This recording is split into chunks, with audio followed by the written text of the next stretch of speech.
La guerre aux virus dans les aliments. Quelles sont les stratégies de lutte?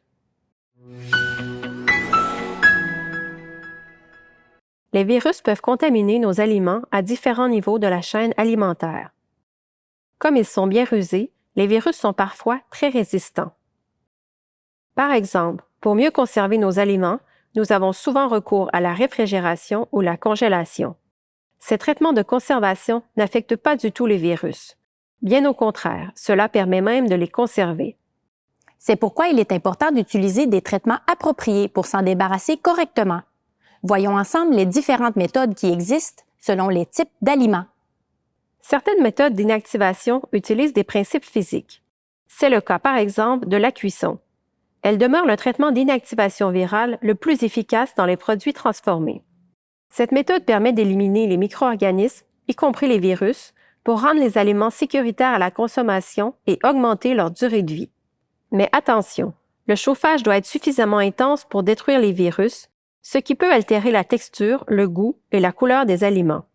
De plus, pour des aliments frais comme les fruits et certains légumes, par exemple la laitue, la cuisson n'est pas appropriée. Passons aux rayons UV.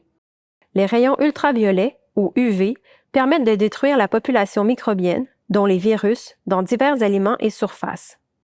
Le traitement UV est avantageux car il est écologique, peu coûteux et entraîne peu ou aucune altération sur les aliments exposés. Par contre, l'efficacité de cette méthode repose sur la capacité des rayons UV à atteindre la surface des aliments. Or, les rayons UV ne pénètrent pas à l'intérieur des aliments, ni l'eau trouble ou profonde. De plus, les surfaces irrégulières de certains aliments peuvent empêcher l'action complète des UV. Dans le même ordre d'idées, il y a la lumière pulsée. Cette méthode utilise des flashs de lumière blanche très intenses. Elle est très rapide, mais doit, comme les UV, atteindre toute la surface des aliments pour être efficace. Donc, les virus cachés dans les fissures des aliments ne seront pas exposés à la lumière et resteront protégés. L'inactivation chimique des virus est aussi utilisée dans l'industrie alimentaire. Brossons maintenant un petit portrait de ce deuxième type d'inactivation. Commençons avec les désinfectants à base de chlore. Le chlore est fréquemment utilisé en industrie alimentaire pour détruire efficacement et à faible coût les micro-organismes. Il est présent dans différents désinfectants comme l'hypochlorite de sodium, plus connu sous le nom d'eau de Javel, ou encore le dioxyde de chlore. Le gros désavantage du chlore, c'est qu'il peut réagir avec les aliments et créer des sous-produits toxiques. La bonne nouvelle, c'est que le dioxyde de chlore, lui, ne réagit pas ou peu avec les composés organiques. Il n'y a donc pas de formation de produits toxiques.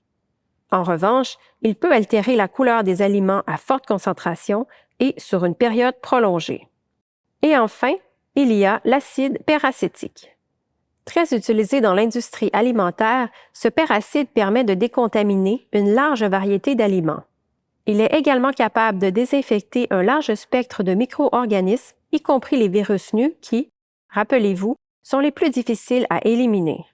En plus d'être soluble dans l'eau et de ne pas générer de sous-produits toxiques, l'acide peracétique n'altère pas les aliments. Par contre, il peut être corrosif sur certains matériaux. Finissons avec la dernière catégorie, soit les méthodes d'inactivation plus naturelles. Bien que peu développées, les méthodes naturelles sont prometteuses. En effet, des études au sein de notre laboratoire ont démontré que certains produits naturels, comme des huiles de plantes, des extraits végétaux ou des jus de fruits, possèdent des propriétés intéressantes pour inactiver les virus. Bien qu'il n'existe pas de solution miracle, certains traitements physiques, chimiques et naturels permettent d'inactiver les virus. Chaque méthode comporte ses avantages et ses limites selon l'application. Au laboratoire Julie-Jean, nous continuons d'étudier la circulation des virus alimentaires dans la chaîne de transformation, leur comportement et les méthodes de détection et d'inactivation. Cette vidéo fait partie d'une série dédiée aux virus responsables des maladies d'origine alimentaire et qui sont au cœur des travaux de recherche que nous réalisons à l'Université Laval. Abonnez-vous à notre chaîne pour découvrir comment ces virus contaminent vos aliments et surtout comment vous protéger.